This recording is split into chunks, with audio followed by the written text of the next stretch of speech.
The views and opinions expressed by the hosts and the guests do not reflect those of the show, the management, and the company. Hello, sa ako dito, tamang oras mismo po ba ito? Martinez po ito. Aaksyonan po agad namin niya. Ora mismo. Tandaan nyo, ito yung dating airport.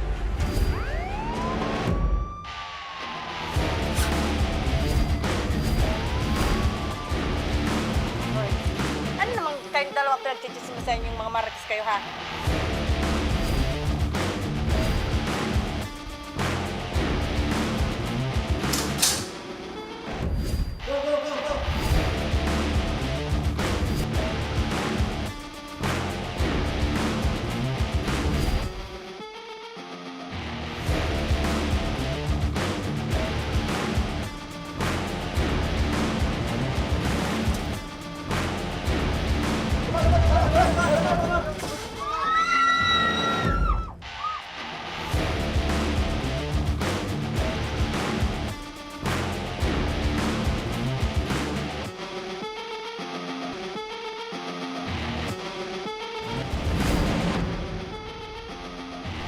Magandang hapon sa inyo mga ka-aksyon at live na live tayo ngayong araw ng Huwebes para magbigay ng serbisyo publiko. At live tayong napapakinggan sa 90.3 Radyo Ragon Sorsogon, 88.3 sa Catanduanes, 90.7 Legazpi City at live rin tayong napapanood sa ating YouTube account. Napapanood rin tayo sa Congress TV tuwing alas 7 hanggang alas 8 ng gabi mula Lunes hanggang Biyernes sa Congress TV Digital Channel 15 sa Metro Manila at Channel 62 sa GMA for the Box. Umpisahan na natin ang ating pagbibigay ng serbisyo publiko. Eto mga ka-aksyon, kung inyong maaalala, mismong unang araw ng bagong taon, 9 na mangingisda mula sa Tabaco City ang ibinalitang nawawala matapos pumalaot pa Catanduanes. At ilang araw lamang makalipas, isa sa mga mangingisda ang natagpuang wala ng buhay sa Karamoan or Karamoran, Catanduanes. Ang buong pangyayari panoorin natin sa ating tabang Ora Mismo update. Alalang-alala ang mag-inang Gloria at Luigi. Ilang araw na kasing hindi umuuwi ang kanyang anak na si Ken matapos itong pumalaot para mangisda. Grabe. Halos bumuhos ang iyak mong isang pitsin. Tapos hindi ka makatulog, hindi ka makakain. Halos mamatay ka sa para bang maturity ka na kung isip-isipin mo araw-araw. Ngunit makalipas ang ilang araw, saka naman sila nakatanggap ng isang malungkot na balita. Umaga noong Enero 1, pumalaot ang isang grupo ng mangingisda papunta ng isla ng Catanduanes. Kabilang dito ang 20 anyos na si Ken, isa sa mga batang mangingisda sa grupo. Sa murang edad umano ni Ken ay sumasama na itong pumalaot upang mangisda. Natigil din sa pag-aaral si Ken dahil sa sitwasyon ng kanilang pamilya at mas pinili ang maghanap buhay sa murang edad. Malayo, lampas na dito sa Bicol. Kasi doon talaga sila naglalao talaga para talaga ng isda. Kaya talagang naman yung talagang buhay nila doon. Yung paan nila parang nasa hukay na. Pero sa araw umano ng pagpapalaot nila Ken, sadyang may kakaiba raw sa pagkilos ng binata. Nung time na bago yung magpalaot, sila ng mga kapatid niya, nag-aharota. Nalaman kong hindi pa sila nakauwi. Parang may tumawag sa akin na, "Mama." Tapos pagbukas ko ng pinto, wala naman.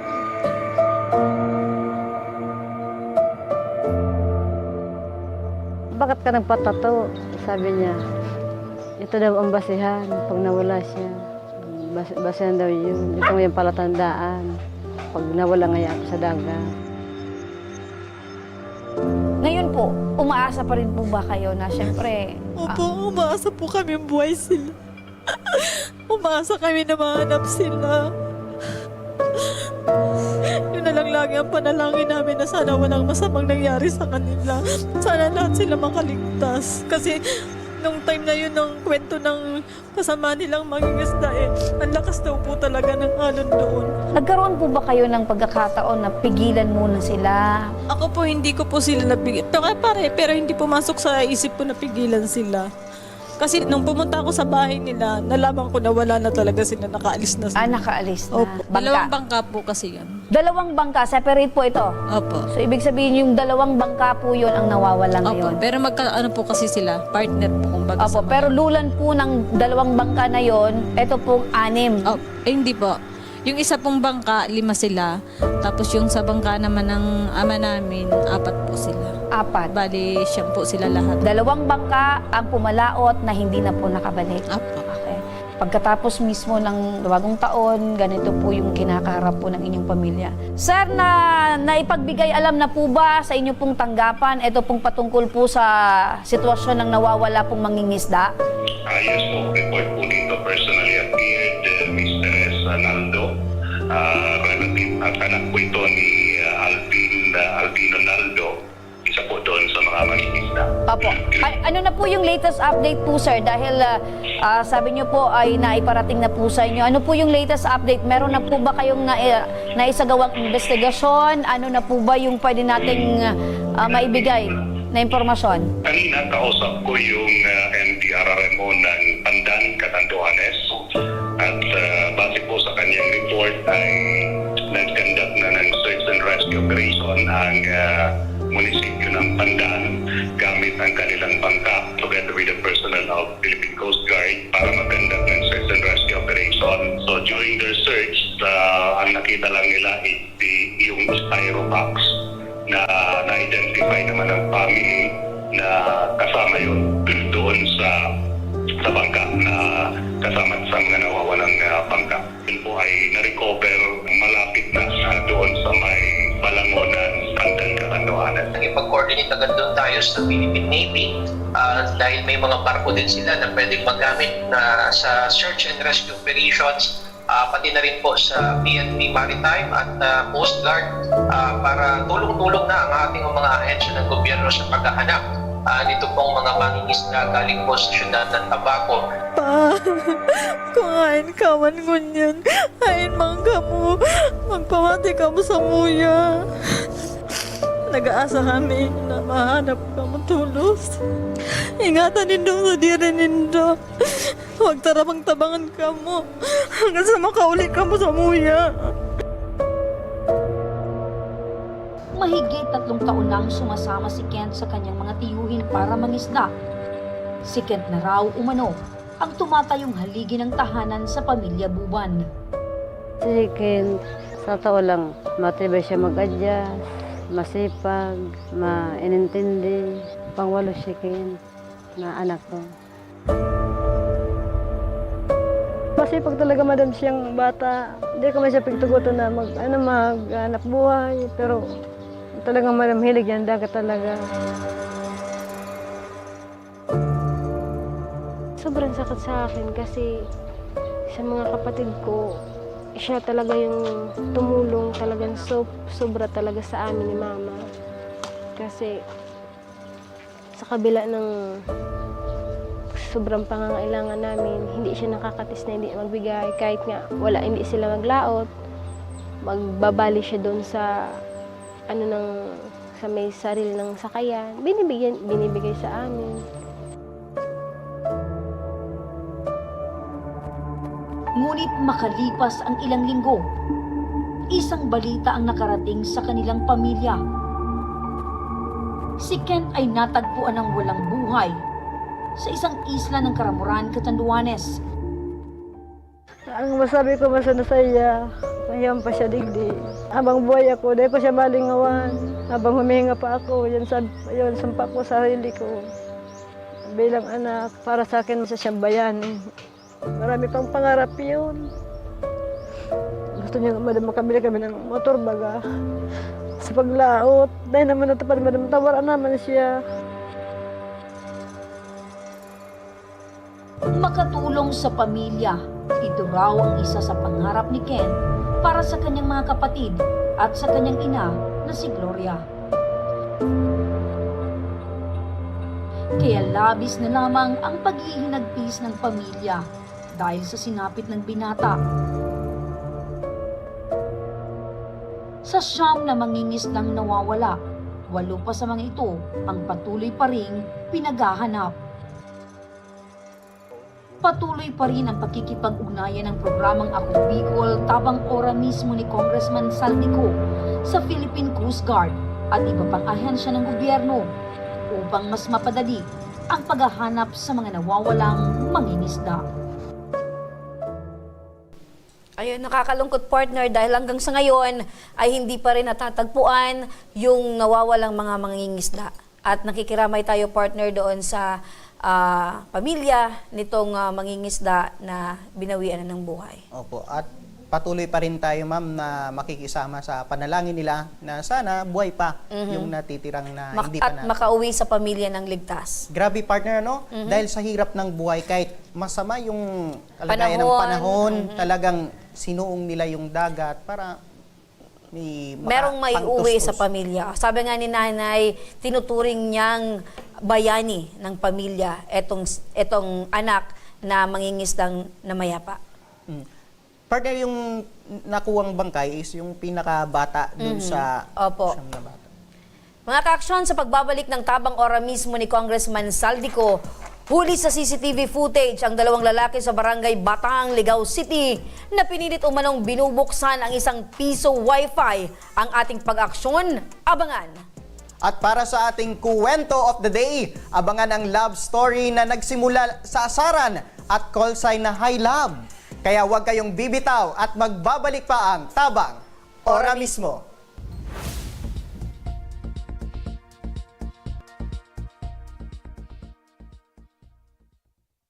Marahin aldaw sa Indo Gabos.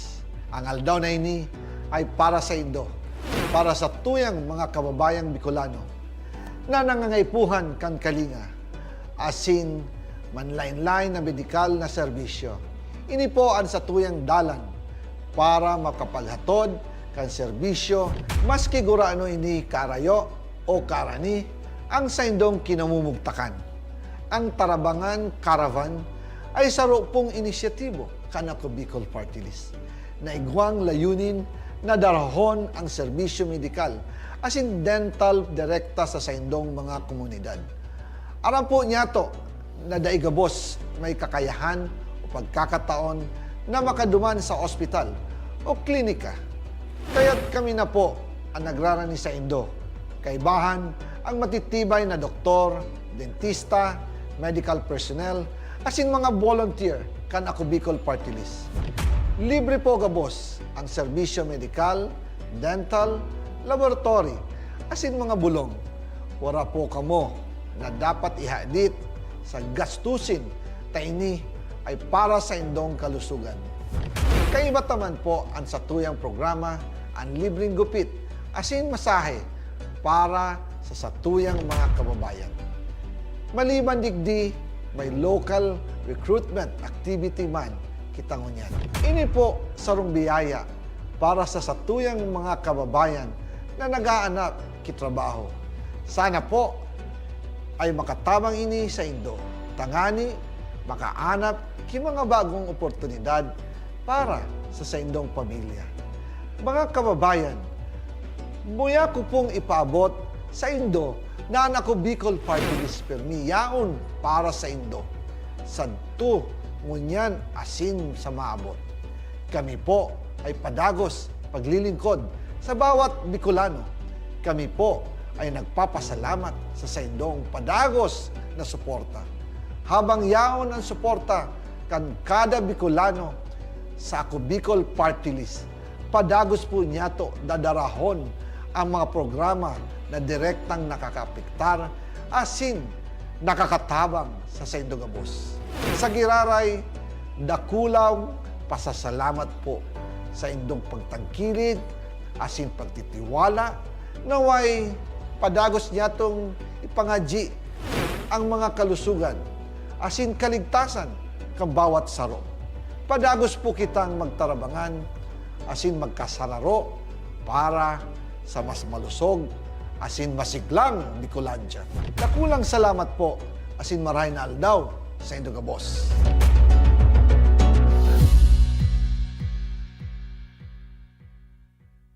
Jericho Rosales po, Bicolano.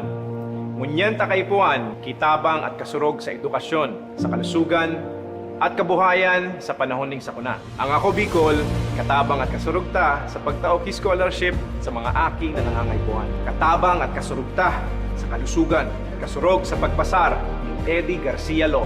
Bilang ermano ng bawat Bicolano, ang muya kong party list may plano. Kaya ang suporta ko sa ako Bicol. Daan-daan na po ang mga nakapagtapos at may mga kanya-kanya ng propesyon. Sa kanilang pagpupunyagi, walang masidlan ang kanilang mga ngiti. Inat sa Gabos, nagpapasalamat po ako sa AKB. Gusto ko lang po magpasalamat sa Ako Bicol sa opportunity na tigtatao po arog po sa kuya na estudyante. Dahil naandyan lang, katuwang lagi, Ako Bicol, katabang na, kasurog pa.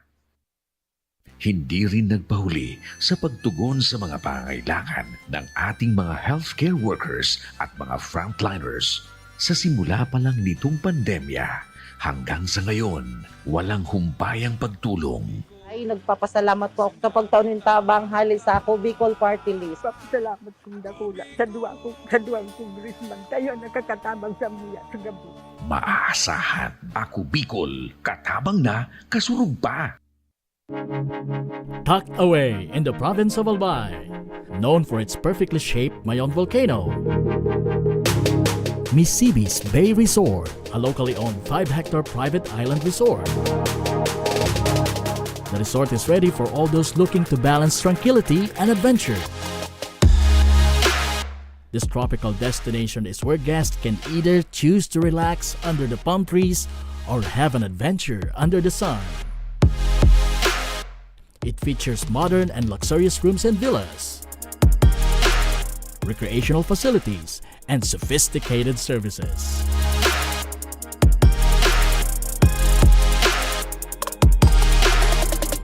Come and experience Misibis Bay Resort, your tropical island getaway.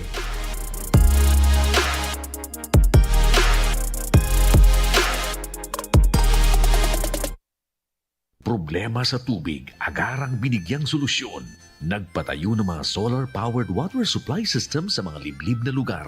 Libre, malinis at maaasahang supply ng tubig 24/7. Dakulaon ng pagpapasalamat niya mo dahil may kamalilinguan habang kami nabubuhay. Dakulaon nining tabang para sa Gabos na tao digdi. Salamat po. Para sa ating mga kababayang nasa laylayan, Ako Bicol, katabang na, kasurog pa. Libo-libo na ang mga nabigyan ng tulong medikal. Bata, matanda, kahit sino man, lahat ng mga may karamdaman, may maaasahan. Nagpapasalamat sa Ako Bicol Party List. Hindi po namin makakalimutan ang tulong na dinala ninyo dito sa aming bayan. Maraming salamat po. Dahil iisa lang ang tunay na nagmamalasakit. Ako Bicol, katabang na, kasurog pa.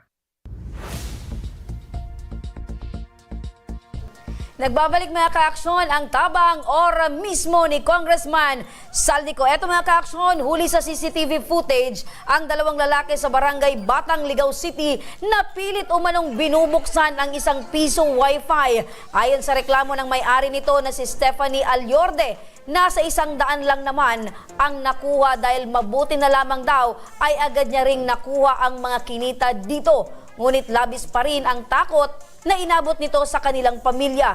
Ang pangyayari, panoorin natin ito.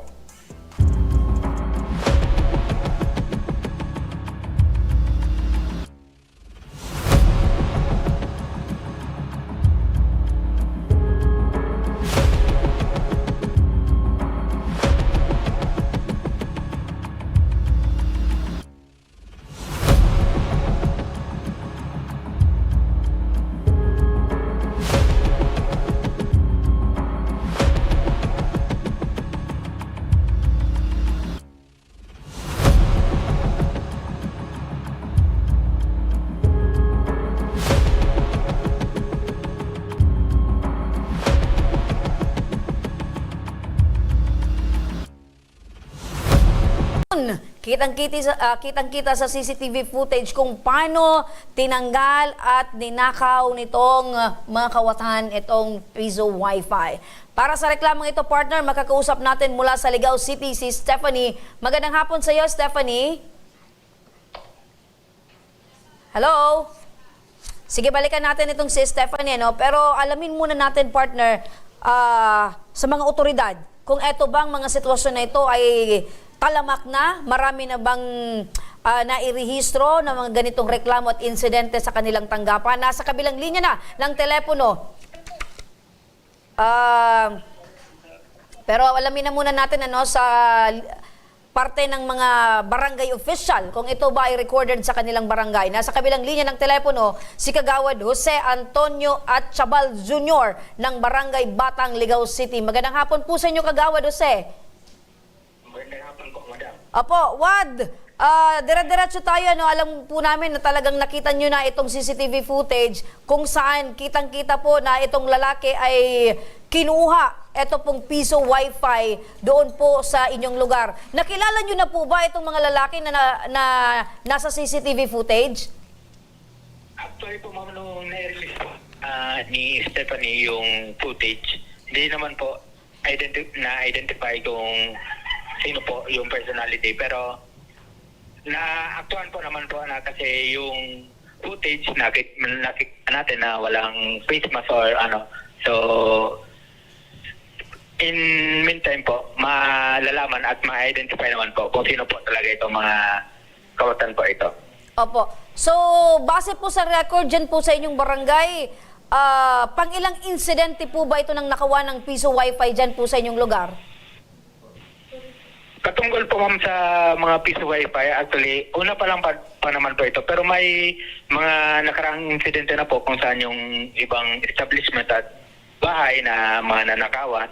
And kahit pa paano meron din po ng mga ibang, yung mga simpleng bagay, katulad ng yung mga manok or kung ano pong mga nawawala sa kanilang pag-aari sa ibang bahay. Pero minsan po may mga pagkakataon na yung mga insidenteng ito, kumbaga po, pinopost na lang sa social media or kung kahit kanino. Pero pagdating po sa barangay ay hindi naman po pumupunta yung biktima para magpatala. Pero ito pong sa piso wifi, sa pagkakalam ko po is naipa-record po ito sa barangay. Opo. Pero aside po, nababanggit nyo, Wad, na aside dito sa piso wifi, talagang marami na pong nangyaring insidente ng pagnanakaw or nakawan dyan po sa inyong barangay. Opo. May mga nagkailan na rin po. Actually po, ma'am, hindi lang po dito sa barangay namin, kahit po sa mga kalapit na barangay. Kagabi nga ang alam ko po is sa kalapit na barangay is may nahuli, pero hindi po ako masyadong sa information kung patungkol doon.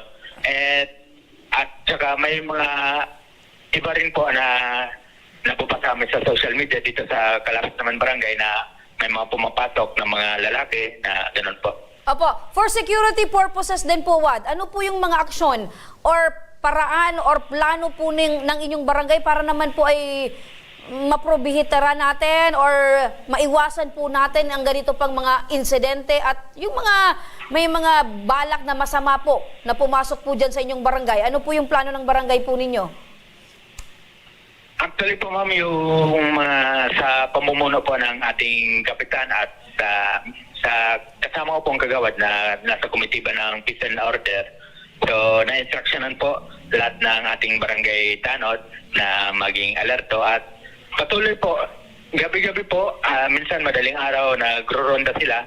So, hindi lang po namin nasasabi kung anong oras kasi shifting po kasi yon.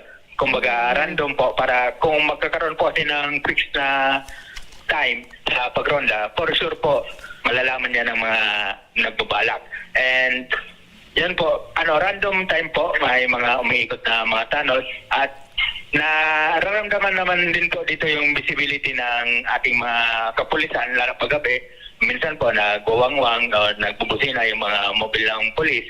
So, malaking tulong po ito para kahit papano, kung may mga nagbabalak or kung may mga naka-standby ay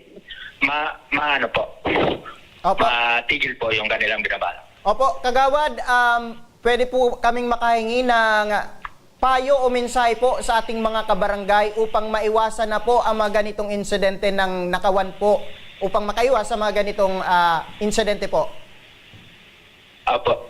Unang-una po is mahalaga po na yung mga valuable na gamit natin, yung mga mahalagang bagay, ay mas maganda po na isip palaging nakasecure po sa loob.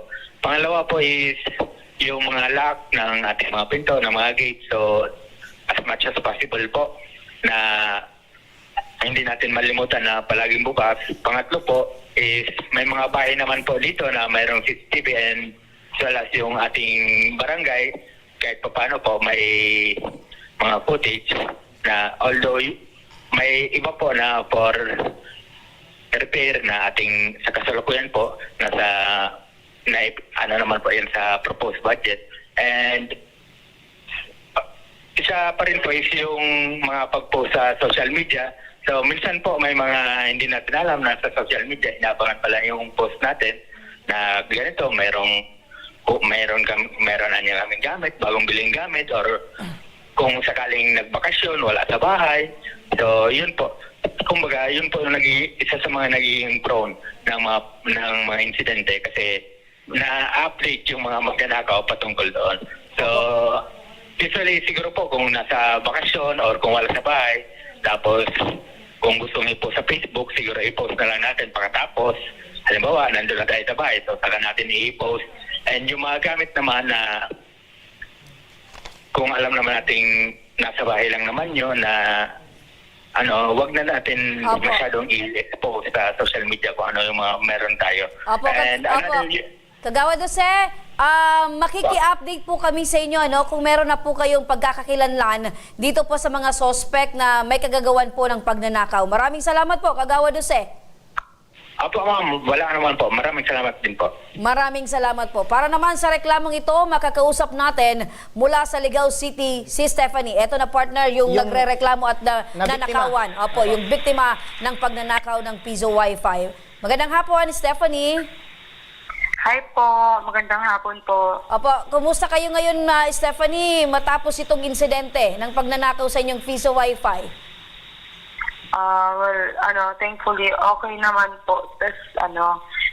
Technically, hindi naman po talaga kasi kami na nakawan. Attempted, pero syempre nakakatakot. Tsaka para sa akin na traumatizing din yun. Attempted, meaning to say, binabanggit nyo po na hindi talaga nadala yung machine? Hindi. Okay, subuti na lang at andyan pa rin sa inyo yung Piso Wi-Fi nyo at patuloy pa rin yung inyong negosyo. Ngayon, eto po bang insidenteng ito ay nai-report nyo po sa police station kasi nababanggit ni Kagawad na iparating nyo sa barangay. Ngayon, sa police station ba, nai-report nyo din po ba ito? Wala po parang formal love letter. Pero that night, nung nangyayari po yun, nung nalaman namin yun, tumawag agad kami. Tapos may pumunta naman po na mga police officers. Opo.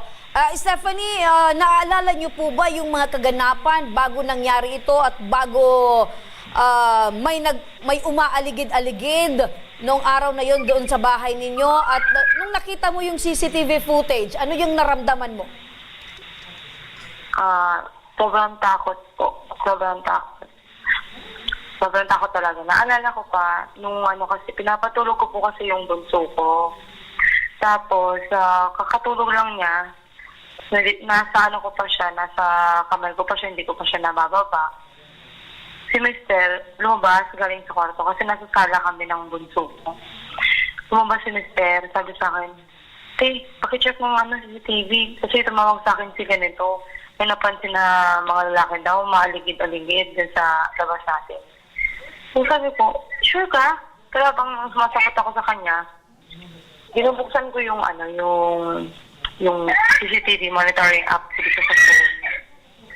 Tapos nung pagbukas namin, bumungad sa amin yung tatlong lalaki na parang pilit na parang may screw sila or tool sila na ginagamit. Binubuksan nila yung parang bahay-bahay ng CCTV. At first po talaga, parang na-stuck up pa kami. Hindi namin alam talaga kung ano yung gagawin. Kasi sabi ko sa kanya, sa mister ko, nakukuha ko pa lang yung laban yan. Kaya sabi ko kahit, tingnan muna natin kung anong gagawin nila. So parang nakampante ako. Hindi ko naisip na pwedeng makuha yung mismong machine. Kaya sabi ko, okay lang yan kasi nakuha pa lang yung laman. Ganyan. Relax pa ako. May nakita ko, parang hinuhugot nila yung mismong piso wifi machine. Yun na, taranta na ako. Buti na lang, Stephanie, no? Sabi ko, taranta ko rin muna. Sabi ko. So, yun.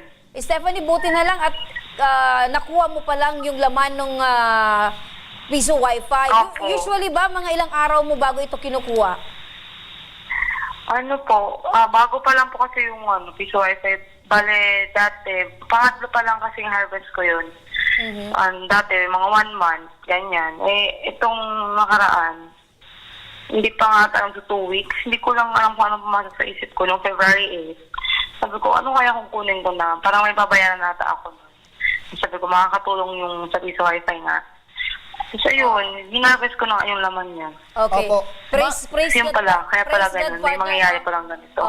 Praise God, Stephanie, at naisipan mong kunin kaagad at ang tawag doon ay hinarvest mo kaagad yung laman ng piso wifi. Opo. Ma'am Stephanie, nung nakita mo po yung CCTV, yung kopya ng CCTV, meron ka ba kahit papaano yung nakilala doon sa 3 suspect na nagnakaw ng laman ng piso wifi po?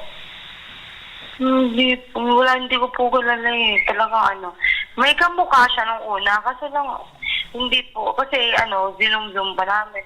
Parang mga hindi taga rito sa barangay. Hindi ko lang po sure kung taga dito sila sa Ligaw. Pero rinig ko, parang taga Ligaw daw. May viral na post daw. Okay. So, kasama yung parang picture ng isang lalaki doon. Okay, so ibig sabihin, so ibig sabihin, posibleng hindi talaga kabarangay mo yung nasa likod nitong pagnanakaw. Hindi po, kasi kung taga dito siya sa Batang, kahit hindi ko kilala sa pangalan, makikilala ko yung mukha at sa mukha. Hindi sila taga dito. Tsaka marami silang parang pinapuntahan na din bago dito. Tanong ko lang, Stephanie, dahil sa pangyayaring ito, patuloy pa rin ba yung pagninegosyo nyo ng piso wifi?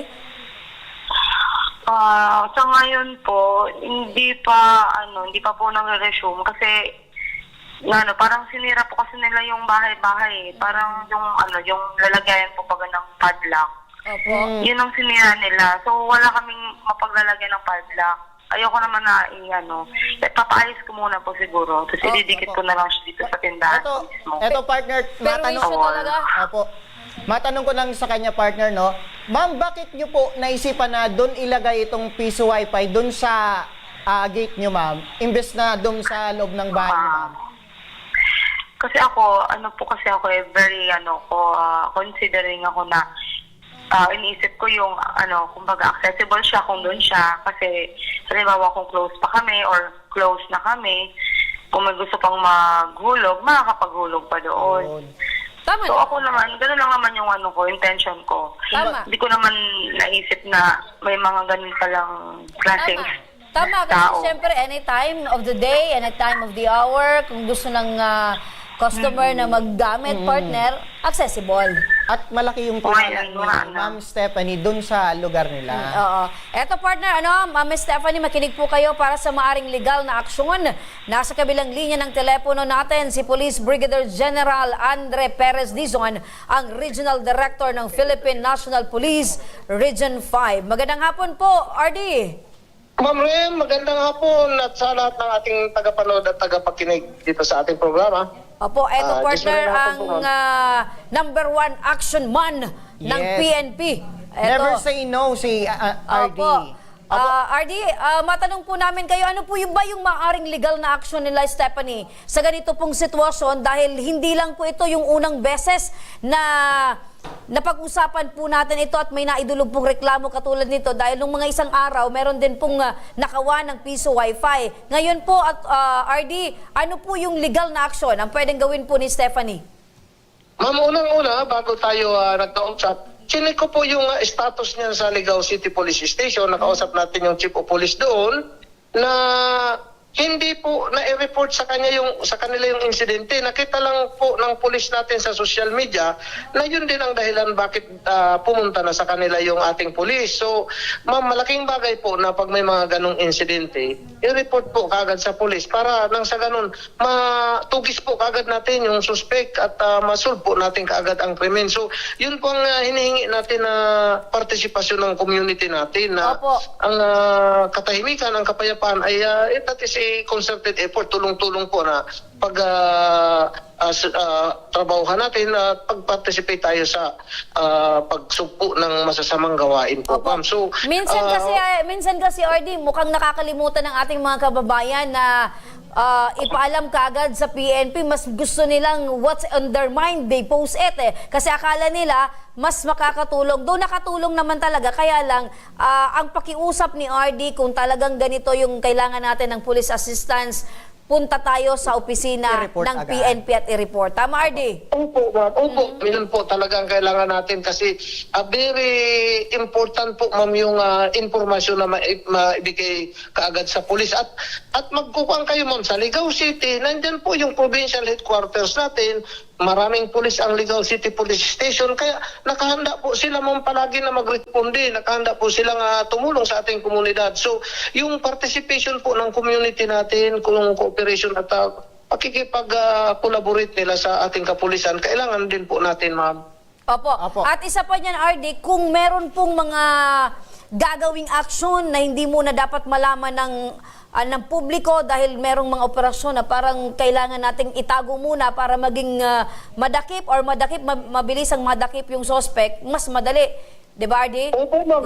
Lalo na at kung may CCTV footage kasi yung backtracking po ang mabilis na makakapag-solve ng incident po, ma'am, crime incident. So sa pamamagitan ng programa natin dito sa Ako Bicol Public Service Program, yun po ang hinihingi natin na partisipasyon ng ating komunidad, na tulungan natin ang pulis sa bantayan ng ating paligid. So may kasabihan nga tayo, ma'am, the community is the police is the community. So taga-kuan lang po kami, taga-enforce ng batas at tutulong po anytime po, ma'am, na kailangan tayo. Opo. At ang gusto ng PNP, ang gusto ng pulis ay ligtas ka.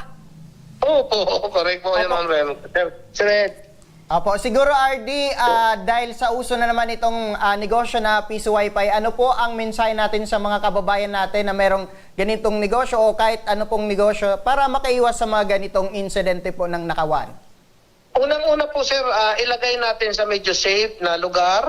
At kung mura lang naman po ngayon, sir, ang CCTV, yun po ang magandang deterrence yun sa bad elements na sisilip-silip or magtatangka sa ating machine. So, yung tinatawag natin na target hardening, dapat magdadalawang isip yung masamang loob na gagawin niya kasi mahuhuli siya. So, isa rin po doon yung ating mga barangay officials na dapat katulong ng pulis sa pagpapatrolya ng ating mga paligid, mga establishmento.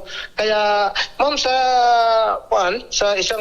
ibang munisipyo, ang requirement po nila para ma-renew ang business permit ay dapat may nakakabit na CCTV. Sa ngayon pong panahon kasi, sir, Mama Rema, nakulang malaking bagay yung merong CCTV ang ating paligid po. Opo. So maraming salamat po, RD. At kami po ay nagagalak dahil kayo po ay one call away lamang at lagi po kayong naandyan para tumulong po sa ating mga kababayan. Maraming salamat, RD.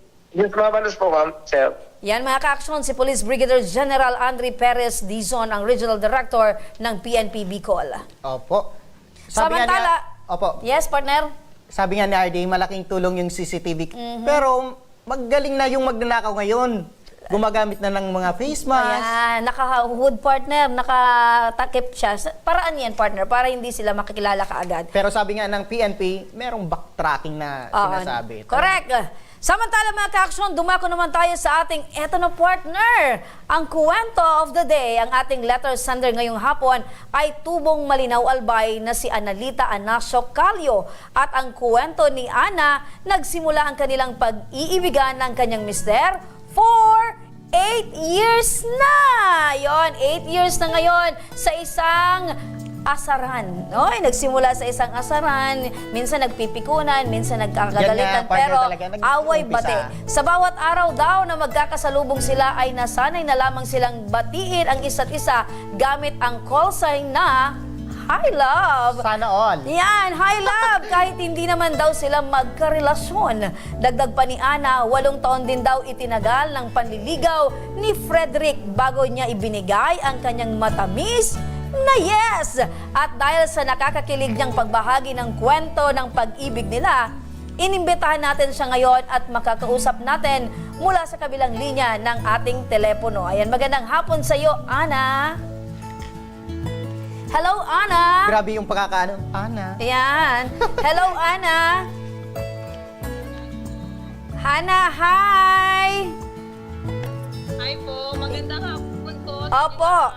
Magandang hapon din po sa iyo, love, Ana. Ana. Hi, ma'am. Medyo mahina lang, ano? Ana, totoo po bang 8 taon ka nang niligawan ng iyong mister bago mo siya sinagot ng oo? Yes po, choppy po.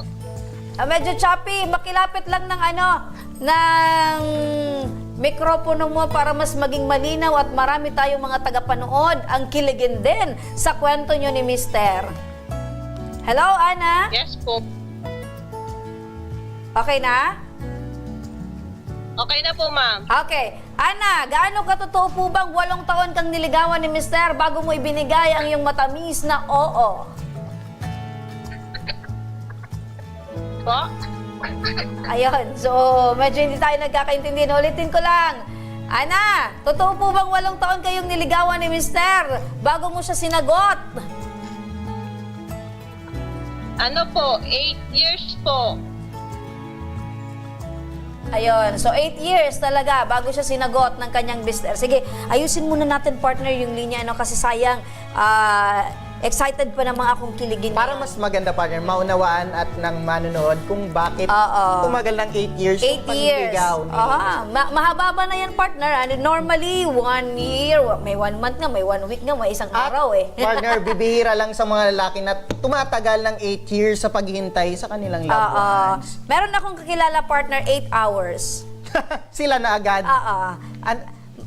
Magbilib ka kung merong 8 minutes at 8 seconds. Siguro wala pa naman na gano'n. Siguro pag-pogi. Ang inaabangan ko, partner, ang yung love team. Love story. Maybe.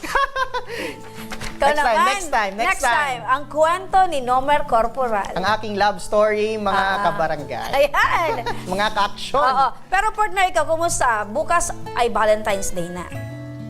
Araw na ng mga puso. Ano ang preparasyon mo? At kanina, nagbigay rin ako ng mga bulaklak, especially sa ating mga ka-workmate na mga single. Kaya at least, pala hindi maramdaman nila na may nagmamahal sa kanila. Sa akin dahil hindi ako single. Oo, may asawa na. Pero it doesn't mean na merong ang asawa, dapat meron din na ibibigay ka dahil partner mo ako. Yes. Here sa at program. dun rin, partner, sa mga single. Narinig mo ba ako, partner? Dun rin.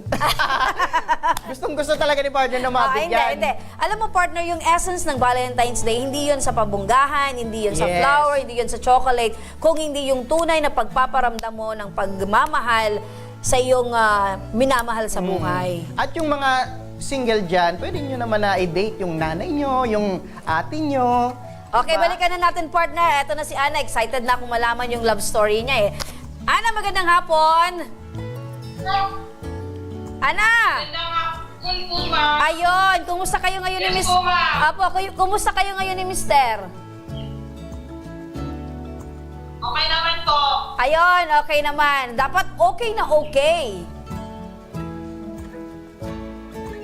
Yan. Sabay ganyan, ha? Opo. So, nababanggit mo kanina na 8 years kang nilagawan ni Mister bago mo siya sinagot, tama? Opo. So, kailan kayo nagsimulang magsama ni Mister?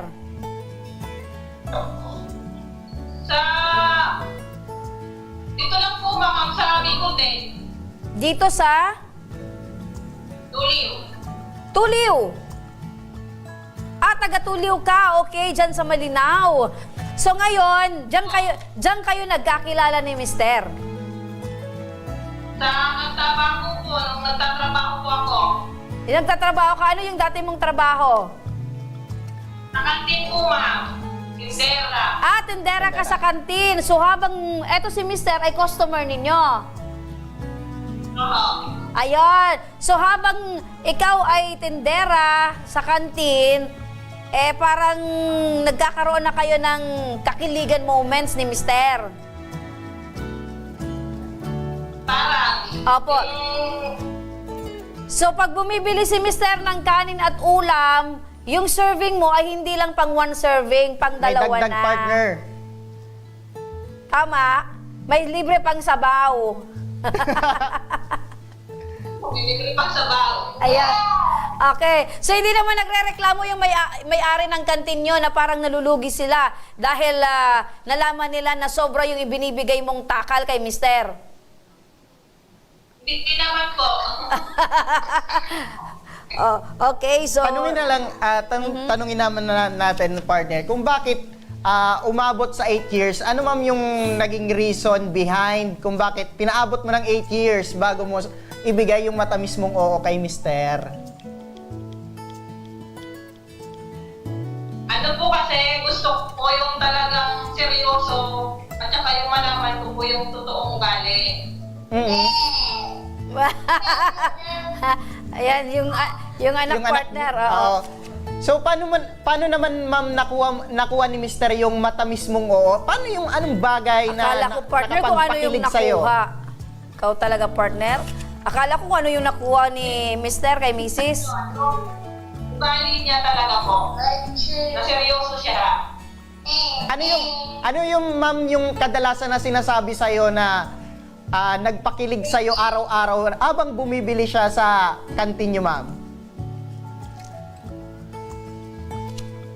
Limot ko na po yan. Opo. Ngayon, ma'am, na matagal na kayo nagsama, ilan na po yung naging anak niyo, ma'am? 2 po. Okay. Ngayon, ma'am, na... Eto partner, may tatanungin lang ako kay Ma'am Ana, no? Ma'am Ana! Yes po, ma'am. Ano po ba meron itong asawa mo na wala sa mga dati mong manliligaw? Ay, wala po siya po talaga yung unang huli. First and last, partner. So siya yung unang lalaking minahal mo at huling mamahalin? Opo. Wow. Okay. Kamusta naman, Ma'am Ana, itong si Mister mo, ma'am, bilang asawa sa inyong bahay? Ano po yun, ma'am? Kamusta naman bilang Mister, itong asawa mo, ma'am? Okay naman po. Nagtatrabaho siya ngayon, ma'am? Opo, nag-technician po siya, ma'am. Okay. Ngayon na buwan ng puso, ano po ang mensahe mo kay Mister?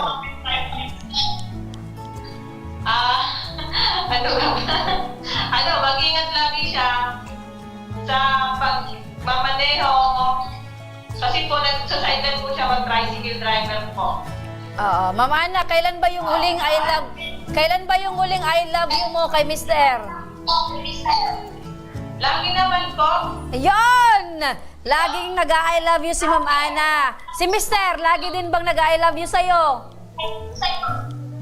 Opo. Ayun. Ilang taon na kayong magkasama ni Mister? Ano na po? 10 years old. Okay, sa 10 years na yan, solid ba? Loyal si Mister? Or nagkaroon din kayo ng pag-aaway dahil nagselos-selos ka sa ibang babae? Meron naman pong pag-aaway, kung kayo magsiselos din. Mapag-usapan naman po. Ayun! Ma'am, ano po ang mensahe mo rin sa ating mga tagapakinig na kinikilig rin sa love story niyong dalawa? Ano po, ang masasabi ko lang, magbigayan po sila ng, tawag doon, yung respeto sa bawat isa. Okay, napaka-importante. So, ibig mong sabihin, yung respeto ang pangunahing ingredients ng pagmamahalan nyo ni Mister.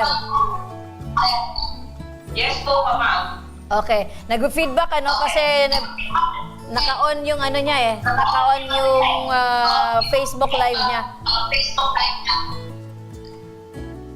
Nanonood ka ngayon ng aming live? Ay, hindi po, ma'am. Okay. So, meron lang nag-feedback. Ang pinaka-importante niyan, partner, masaya. Etong si Ana at si Mister ngayong Valentine's Day. Kahit pa paano, meron ding kinilig sa ating mga viewers. Ano plano nyo ngayong Valentine's Day? Magdi-date ba kayo ni Mister? Hindi ko po alam, ma'am. Pero may pa-surprise si Mister sa'yo. Siguro. So, nag-expect ka? Kasi nagsabi siya kahapon kung anong araw na daw. Yeah! Yun! Anong araw na nga ba bukas? Bukas ay February 15.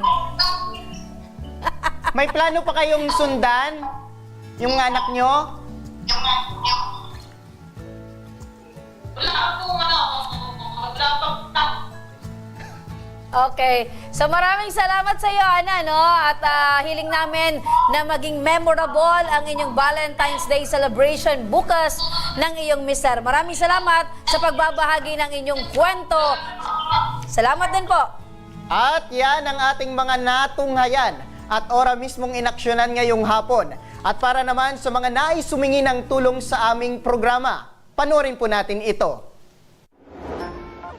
Sa may mga problemang legal at medikal na nais humingi ng tulong sa ating programa, maaari po kayong magsadya sa aming tanggapan sa ground floor Embarcadero de Legazpi, Victory Village, Legazpi City. Bukas po ang aming tanggapan mula Lunes hanggang Sabado, alas 8 ng umaga hanggang alas 5 ng hapon. Sa mga nasa Metro Manila naman po at kalapit na lugar, maaari rin po kayong humingi ng tulong sa Action Co Center sa North Wing ng Batasang Pambansa. Magpunta lamang po kayo tuwing araw ng Lunes alas 8 ng umaga hanggang alauna ng hapon. Para naman sa mga taga Caloocan City, bukas na rin ang ating Action Co Center sa Barangay 175 Multipurpose Hall, Caloocan City tuwing Miyerkules mula alas 10 ng umaga hanggang alas 12 yan ng tanghali mga kaaksyon. Maaari na rin po kayong magtungo sa Ako Bicol tabang ora mismo ni Congressman Saldico sa Camarines Norte sa Provincial Capitol Building, Barangay 3, Daet, Camarines Norte. At para naman sa mga taga Camarines Sur, maaari na rin po kayong dumulog sa Zone 2 Tagungtong, Gowa, Camarines Sur. Bukas po ang aming tanggapan mula Lunes hanggang Biyernes, alas 8 ng umaga hanggang alas 4 ng hapon. Maaari din po kayong magpadala ng inyong mensahe sa aming official Facebook page na Ako Bicol tabang ora mismo. Kahit anong reklamo ay amin pong tinatanggap. Huwag niyo rin pong kalimutan i-follow ang aming mga official social media account sa aming Facebook account, YouTube at TikTok account, Ako Bicol tabang ora mismo. At hanggang bukas, sama-sama nating aksyonan ang mga problemang medikal at legal. Ako, si Nomer Corporal. At ito ang programang May Paninindigan, tutugon sa inyong pangangailangan. Ako naman po, si Remy Araneta Mindones. Magandang hapon at salamat. At ito ang Tabang Ora Mismo. Aksyon ko sa mga nangangailangan. Aksyon ko lahat ay dadamayan. Noon at ngayon tayo'y sinamahan. Aksyon ko patuloy na magsisilbi. Aksyon ko sa mga nangangailangan. Aksyon ko lahat ay dadamayan. Noon at ngayon tayo'y sinamahan. Aksyon ko patuloy na magsisilbi. Isang masipag na pilantropo. Sa hirap at ginawa kasama mo. Malapit ang puso sa mga natutulungan. May aksyon lagi sa nangangailangan ng idol nating congressman. Marami nagawa sa Kabicolan ng Ako Bicol.